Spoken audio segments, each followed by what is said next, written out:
नमस्कार दोस्तों, अर्पण संहिता YouTube channel पे आप सभी का स्वागत है। दोस्तों, पानी में खड़े 3 दिन मौत का इंतजार करती रही गर्भवती हथिनी। जानवरों से भी बदतर कार्य मनुष्यों ने किया। इसके साथ साथ आज 5 जून विश्व पर्यावरण दिवस के अवसर पे हम पर्यावरण से संबंधित बातों को लेकर आए हैं एवं जो केरल में हथिनी के साथ घटना घटी उस उस दुर्दशा के विषय बारे में बताने आए हैं। इस वीडियो के अंत तक बने रहिएगा और यदि चैनल पे आप नए हैं तो चैनल को सब्सक्राइब कीजिएगा। दोस्तों, आपको बता दें, दक्षिण भारत के केरल राज्य में एक गर्भवती हथिनी विस्फोटक भरा अनानास खाने से मौत हो गई, जिससे इंसानियत को शर्मसार करने वाली घटना माना जा रहा है। चूँकि आज पर्यावरण दिवस है, इसलिए पहले पर्यावरण पर चर्चा कर लिया जाए। आज 5 जून विश्व पर्यावरण दिवस मनाया जाता है, क्योंकि इस दिवस को मनाने का फैसला 1972 में संयुक्त राष्ट्र महासभा द्वारा आयोजित विश्व पर्यावरण सम्मेलन में चर्चा के बाद लिया गया। इसके बाद 5 जून 1974 को पहला विश्व पर्यावरण दिवस मनाया गया। क्या आपने कभी सोचा है कि क्यों इस देश के नेताओं ने पीपल, बरगद, नीम आदि पेड़ों को क्यों लगवाना बंद किया? आइए जानें। पिछले 68 सालों में पीपल, बरगद, लकड़ी और नीम के पेड़ों को सरकारी स्तर पर लगाना बंद किया गया है।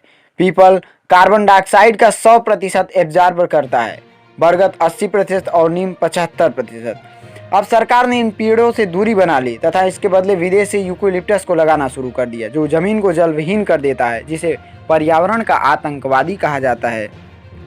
आज हर जगह यूकेलिप्टस, गुलमोहर और अन्य सजावटी पेड़ों ने ले ली है। जब वायुमंडल में रिफ्रेशर ही नहीं रहेगा तो गर्मी तो बढ़ेगी, और जब गर्मी बढ़ेगी तो जल भाप बनकर उड़ेगा ही। हर 500 मीटर की दूरी पर एक पीपल का पेड़ लगाएं तो आने वाले कुछ साल भर बाद प्रदूषण मुक्त होगा। वैसे आपको एक और जानकारी दे दी जाए, पीपल के पत्ते का फलक अधिक और डंठल पत्तल होता है, जिसकी वजह शांत मौसम में भी पत्ते हिलते रहते हैं और स्वच्छ ऑक्सीजन देते रहते हैं। पीपल को वृक्षों का राजा कहते हैं। अब करने योग्य कार्य क्या है? इन जीवनदायी पेड़ों को पीपल, नीम, बरगद आदि को ज़्यादा से ज़्यादा लगाएं तथा यूकेलिप्टस आदि सजावटी पेड़ों को न लगाएं व सरकार द्वारा भी इन पर प्रतिबंध लगाया जाए। आइए हम सब मिलकर अपने भारत को प्राकृतिक आपदाओं से बचाएं। इस अमूल्य जानकारी को अपने सभी प्रियजनों तक पहुंचाना आपका कार्य है और पेड़ लगाना आपका दायित्व है। पर्यावरण दिवस पर विशेष भी है। मैं छांव भी दूंगा तुम्हें, तुम्हें फल भी, एक नन्हा सा पौधा कल का बढ़ता वृक्ष हूँ। प्रकृति ही ईश्वर है और ईश्वर सत्य है। प्रकृति की गोद में ईश्वर विद्यमान है, विराजमान है। प्रकृति प्रेम ही ईश्वरी प्रेम की पहचान है। संस्कार है, संस्कृति है, भारतवर्ष की पहचान है। शायद इसी से विश्व भर में भारत देश की पहचान है। वो ईश्वर तुल्य, ईश्वर समान है।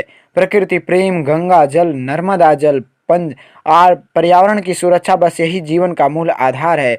आज 5 जून पर्यावरण दिवस पर आप सभी को बहुत बहुत शुभकामनाएं।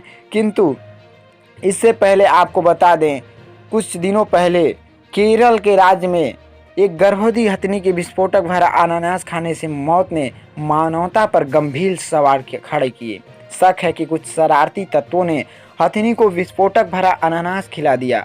मानव और जानवरों के बीच संघर्ष में मानवता के पतन की एक और कहानी है। वन विभाग के अधिकारियों के मुताबिक हथिनी की उम्र 14-15 साल रही होगी। घायल होने के बाद वह इतनी पीड़ा में थी कि 3 दिन तक वेलिनार नदी में खड़ी रही और उस नदी की चिकित्सा की मदद पहुंचाने में प्रयास सभी नाकाम रहे। इस दौरान उसका मुंह और सूंड पानी के भीतर ही रहे। नल और भी पड़े। केरल में हथिनी की मौत ने मेनका गांधी के आरोप को सवालों में खड़ा कर दिया गया है। कोरोना साइलेंट वैली नेशनल पार्क पल्लड़ के वाइल्ड लाइफ वार्डन के सैमुअल पचौनी ने बीबीसी हिंदी से कहा, हमें उस जगह नहीं मिली जहां वो घायल हुई थी। वो सिर्फ पानी पी रही थी। शायद इससे कुछ राहत मिल रही। इसके पूरी जबड़े की दोनों तरफ गंभीर चोट पहुंची थी। उसके दांत भी टूट गए थे।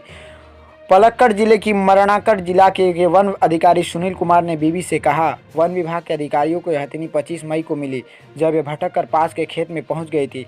शायद वो अपने गर्भस्थ शिशु के लिए कुछ खाना चाह रही थी।